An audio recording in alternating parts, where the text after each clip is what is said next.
Hi, second graders. Welcome back to another day of skills with Miss Catrone from Citizenship Academy. Today we are on lesson 12 of Unit 4. So let's get started. As you guys know, we always start with our goals. That lets us know what we are trying to learn by the end of our lesson.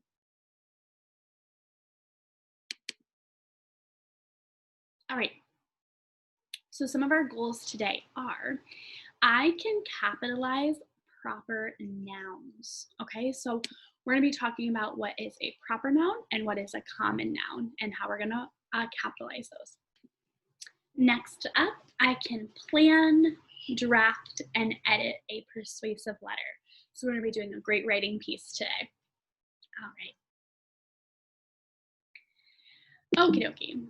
Ooh, this is flying through. Let's try this again. Okay, today we will review proper and common nouns.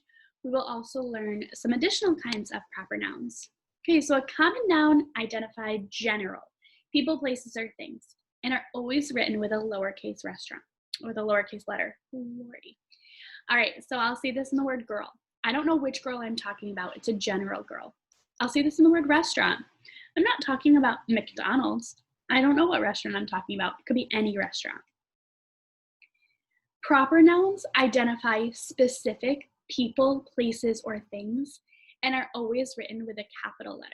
Okay, so instead of girl, I know exactly what girl I'm talking about. It's Jane. Jane's name is written with a capital letter, just like all of your names are written with capital letters because you're important people. I know who we're talking about.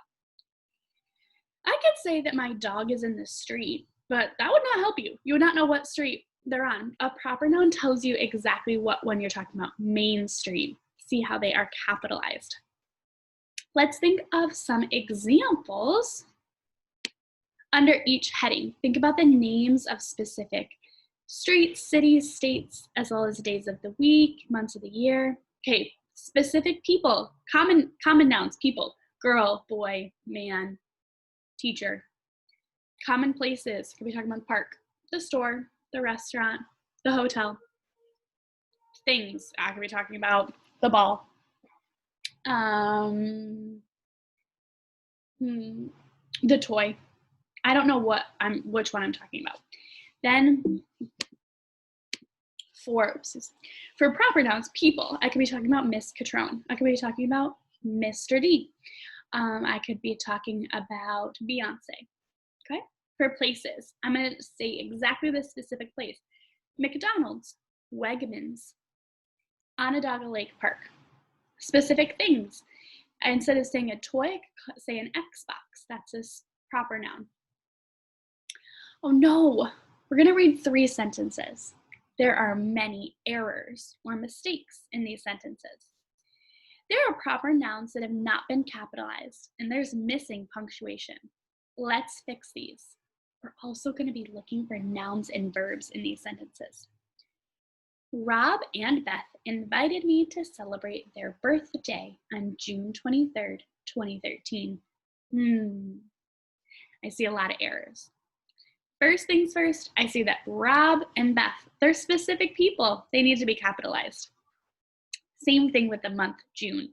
I don't just say they invited me to celebrate their birthday on a month. This tells me exactly what month. And then it ends with a period, okay? So we need to make sure that we're always starting our sentences with a capital letter and ending with a period. The bash will take place on Tuesday at Pike Park on Main Street in the town. All right, let's see what I know. I know that I always need to start my sentence with a capital letter. I don't say that the bash will take place in the week. That's not very helpful. I won't know what day to come. If I tell you it's on Tuesday, that's a proper noun. I know exactly what day you're talking about, so I need to capitalize that. Then I don't just say it's going to be at the park. You could go to any park. I need to capitalize my proper noun, Pike Park, on Main Street. That tells me the specific street in town, and make sure I end with a period. Start with capital, end with a period. Some children I know from the town of Barton will be there too. Think about it for a second, and then we'll change it together. What can we fix? I know that I need to start with a capital letter for my word some. Some children I know from the town of Barton. I don't just say any town, from the town. That could be from Syracuse, that could be from Baldwinsville, they could be from North Syracuse. Nope, capitalize my proper noun Barton. Will be there too. End with a period. Okay, so we're gonna now learn a new type of proper noun. We're gonna learn about titles that we would give people. Many times we write names with a title in front of the person's last name as a sign of respect.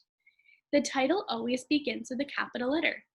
You guys don't call me by my first name, and you don't call your teachers by their first names. You call them Miss Catrone, Mr. D, Miss Badman. All of those things show respect for your teacher. Okay, so this one's Ms. Riley. Mr. is the title for a married or an unmarried man. Okay, so Mr. Parks. Notice how the M in Mr. and the P in Parks are both capitalized. Mrs. Sadler. Mrs. is the title for a married woman. When she gets married, she becomes a Mrs. Sadler. Notice how the M and the S in Mrs. and Sadler are capitalized. Miss Burks. Miss is the title for an unmarried woman. She's not married yet. She is a Miss. Miss Burks. Notice how the M in Miss and the B in Burks are capitalized. Ms. Rand. Ms. is the title for a married or an unmarried woman. So maybe you don't know. You call them a Ms. Or maybe they prefer that. Notice how the M in Ms. and the R in Rand are capitalized. Oh no. We're going to read 3 sentences. There are so many errors in these sentences. There have been proper nouns that have not been capitalized. There's missing punctuation. Let's fix these. Did Mr. Lane chop the wood into logs for the fireplace yesterday? Take a second and look, and then we'll look together. All right. Did Mr. Lane, those need to be capitalized, Mr. and then it ends with a period, Lane, the L in Lane. That shows respect. Chop the wood into logs for the fireplace yesterday. We're asking a question, so we do need a question mark. Mrs. Jefferson placed 3 pies on the shelves in the kitchen for Miss Craft on Sunday. Woo! Lordy, I see a lot of mistakes in this one.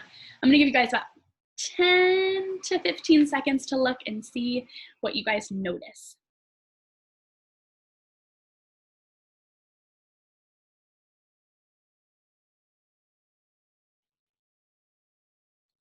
All right, I hope you guys noticed that the M in Mrs. and it needs a period needed to be capitalized. J in Jefferson, because we're talking about a specific person, a proper noun. Place 3 pies on the shelves in the kitchen for Miss Craft. Ooh, the M in Miss and the C in Craft do need to be capitalized. On Sunday. Sunday is a specific day of the week. It is a proper noun. It gets a capital. All right, so today starts our first lesson, and it's a new writing lesson. Okay, so we're going to be talking about persuasive writing. Persuading someone means you're trying to convince them to think a certain way or do something. When you try to persuade someone, you try to convince them to do something you want them to do. So the creators of these cereal boxes use many different techniques to try to convince customers to buy something. So they might have a fun character, they might have fun colors, but they're all trying to convince you to buy their cereal. Cheerios talks about how it's really good for your heart. So you might think, if I want a healthy heart, I should eat Cheerios. They're trying to persuade you to buy them. Think back to the story, Dwight's Lights, in which Dwight tries to persuade Kim and Kurt to purchase lights from his store. If we think back to our story, he talked about how there's bright lights, there's small lights, there's big lights, there's lights for all that you need, and he's trying to sell them to buy his lights. Okay, Dwight claims to have every kind of light anyone would need. He also claims to have the best prices of everyone. So today and over the next couple days, we're going to be going through the writing process. We're going to practice writing letters to persuade someone to do something. Today, you will pretend to be asking your principal if the school cafeteria can serve French fries every day for lunch. Okay, so if you go to Citizenship Academy, you can write a letter to Mr. D. We're trying to convince him that they should serve French fries every day for lunch. All right, when you're trying to persuade someone, you need to come up with some reasons. First things first, we're going to be planning out our writing, and then you're going to be doing your writing. This will all happen on your Google form or in Seesaw. Let's brainstorm. What could be some reasons that it would be good to have French fries every day? You might tell them that they're tasty. What else might you say? They're your favorite. You would really like them. Anything that you think is going to convince Mr. D. Okay. So the first thing you're going to do is come up with an opening sentence.